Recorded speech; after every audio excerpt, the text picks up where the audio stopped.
Guys, welcome back. So this is a video we've been planning for a little bit of time now. Yeah. We're going to dissect whether utility irons or set 3 irons are more useful at that end of the bag. Exactly. We've been wondering this for your set for a while, specifically. Yeah, I think I brought it up with you a few times just because we get a ton of questions saying, you know, this driving iron is however much money. They're similar price to a hybrid. That's right. A lot more expensive than a regular iron. Can I just get a 3 iron with my set and bend it strong and use it? And what are the reasons why that's probably not the best for some golfers? Maybe it is for some.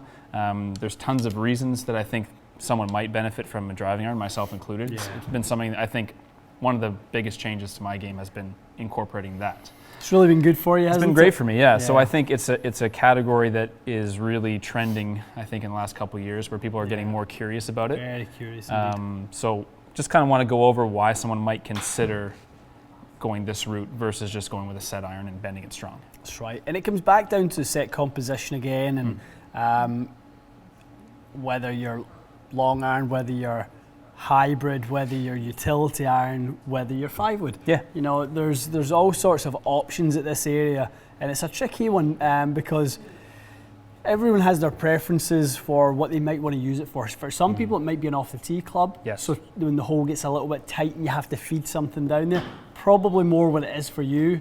That for the most part, and attacking some par 5s. Occasional par 5. Yeah, exactly. So I mean, you know, and like we said at the top of the video here, you've really enjoyed this and it's been a really nice addition. You were actually saying earlier, you know, I would like to sort of try and see how much value from a strokes gain perspective this has brought to your game. It's to the point where I think I could probably quantify it on my handicap because it's just an option that I didn't used to have.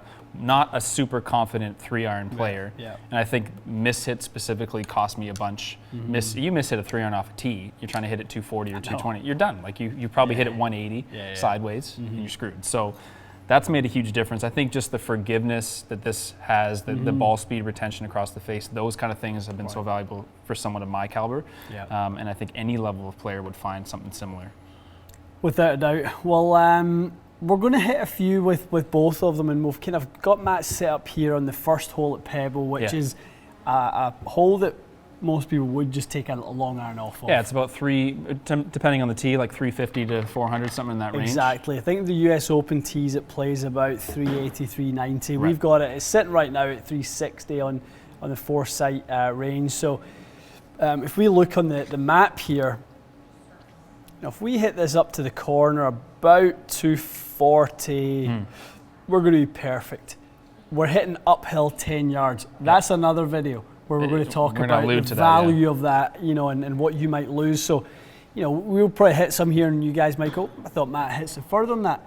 30 feet uphill is significant. That's not nothing. So we will factor that in. Okay, so quickly, specs-wise, you put them both to 19 and a half. Same lie angle. 59 and a half. And this is about how much longer? The shaft and the graphite. I think your shaft, was a ½ inch longer. Okay. A little longer than that, Matty. You maybe went with a little bit. Yeah, I would say that's a full inch anyway. So generally speaking, your driving irons have a longer shaft. They're usually graphite. Yep. So a little bit lighter by good 30 grams. Good 30 grams. Yeah. So some pretty significant configuration differences between the two. And that's another question you guys ask us all the time is, you know, when going into these utility irons, should you match the shaft to your iron set? Should you go to a lighter one? Is it a hybrid shaft? Is it something somewhere in between? You know, and the answer is you'll never know unless you try. For sure, you have to try. There really isn't you know, a kind of easy answer for that one, to be honest. And my experience when you fit me to this was you started me in the heaviest graphite. Yeah. And I have hit other driving irons with steel. Didn't really get very good results. No. This is a little lighter. I think 90. About 90 grams. And 90, the difference between grams. that and the others was massive. Like this, I hit so much better. I think when you're trying to be that little bit more dynamic, which you are with that club, versus your irons, you know, the irons are designed as a set in order to provide gapping and that sort of thing. Okay. You know, that's designed to be a little bit more explosive and give you more options. So off the tee, second shots. Realistically, you know, as far as you hit it, you need to hit that thing 255, 260.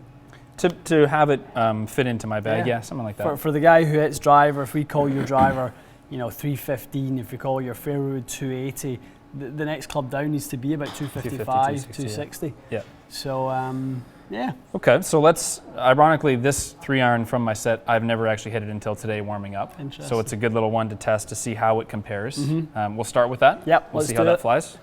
The Z765 3-iron, Matty, though, it's not the most intimidating profile, is it? It's okay, yeah. I mean, aside from the fact that now we're dealing with almost, not much loft. Yeah. It's not a small head, though. No, it definitely isn't, butter knife by any stretch. Doesn't have a lot of offset, which to me, actually, I do like that in a longer iron. But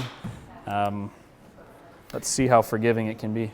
So this tee shot's made for you, actually. Yeah. I mean, it calls for a nice, tight little draw about 240 up the hill. Something like that, yeah. This is made for you, this one. Okay, I'm going to try to start it kind of just on the left of that bunker there. That would be perfect. Yeah. Hopefully turn it a little bit. Okay, pal.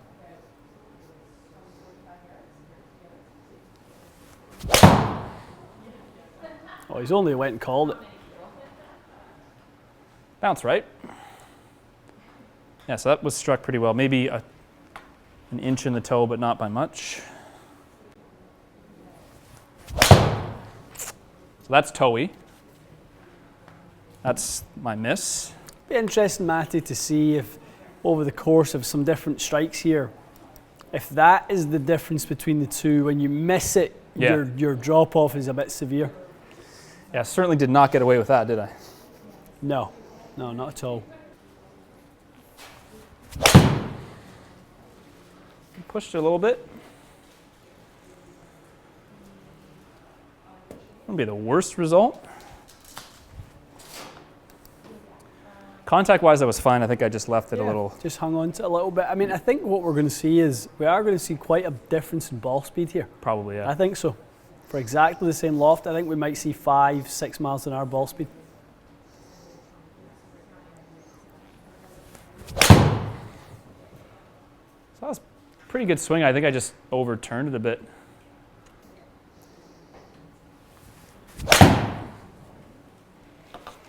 That's pretty good.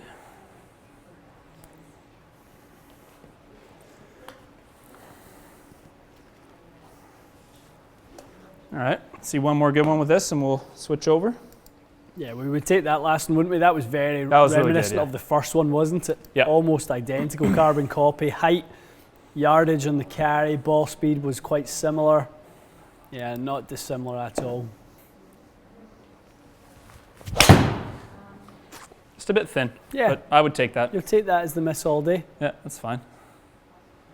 So not unforgiving, but certainly you don't get away with a toe strike. I know that. For sure. Yeah, those two especially in there where we turned a couple over a little bit more than we would like. Yep. I think, on that dispersion, I would like to see the grouping of the next one, if it's working tighter, well. Yeah, a bit tighter. Well, especially when you're taking an iron off the tee, you don't want a 45-yard wide dispersion. Okay.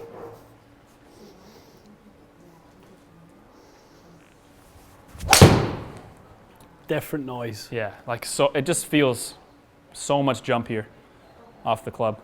That might go in the bunker. Yeah. Yeah, it's a completely different feel when you strike it. You have to strike that 3-iron so well for it to feel good. It's not even funny. It has to be a perfect strike. You've hit that 20 yards further in the air. Your ball speed difference is 10 miles an hour. 10. Look at the difference. Look at the flight height. Everything about that. So let me move you back a fraction. Okay.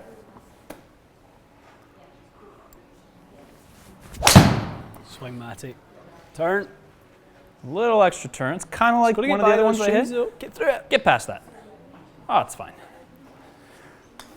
So with that little extra firepower came in a bit useful there. You get past the trouble. Yeah. Similar carry number, similar ball speed number. It was just really shaped there, wasn't it? So it kind of retained a little more spin, I guess, with that being a bit of a hook. Kind of kept it up in the air. Just a little bit too much curvature.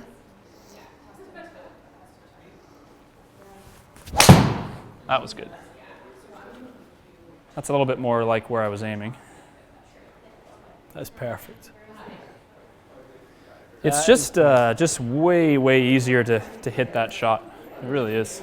I mean, it's 17 yards more in the air, a bit higher in flight. Now, do me a favor, work this one down if you can. A little lower? Yeah, a little lower.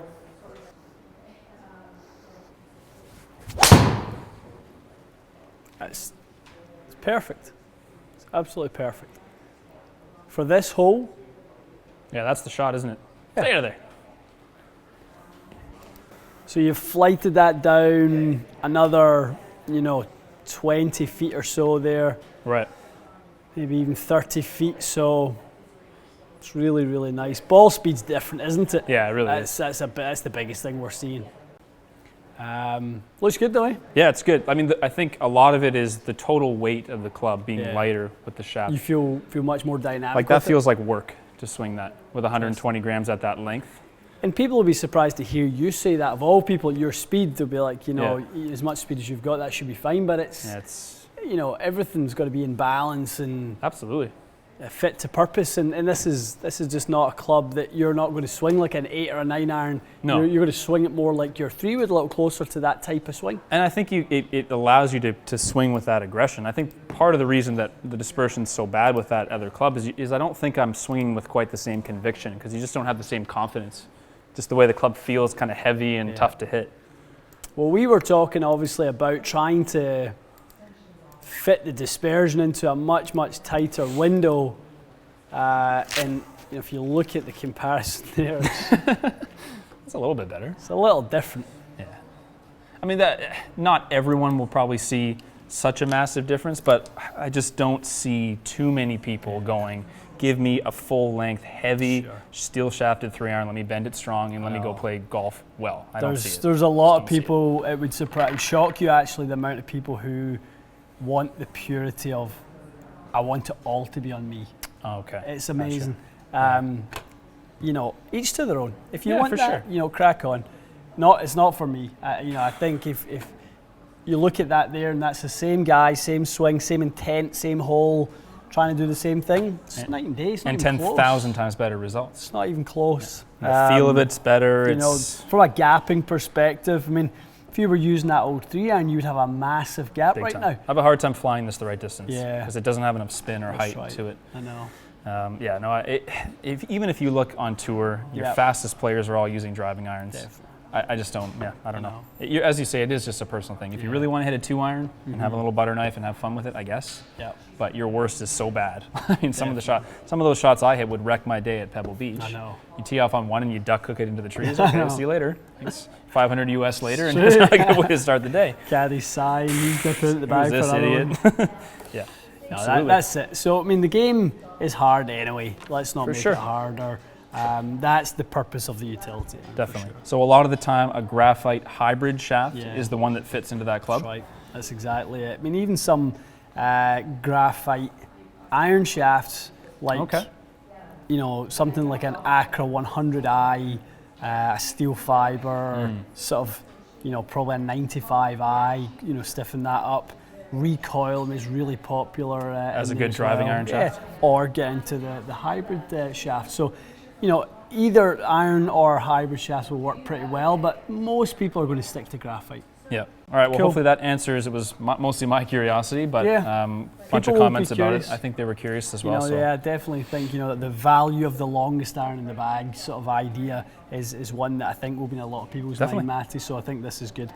Last question. If someone is not looking for driving iron, they make these in higher lofts. Yep. So if I'm someone who doesn't hit my 5 iron and 4 iron very well, this is a better option for you. It's a great jump point. The ball off the face. Exactly. Yeah. No, that's a very good point.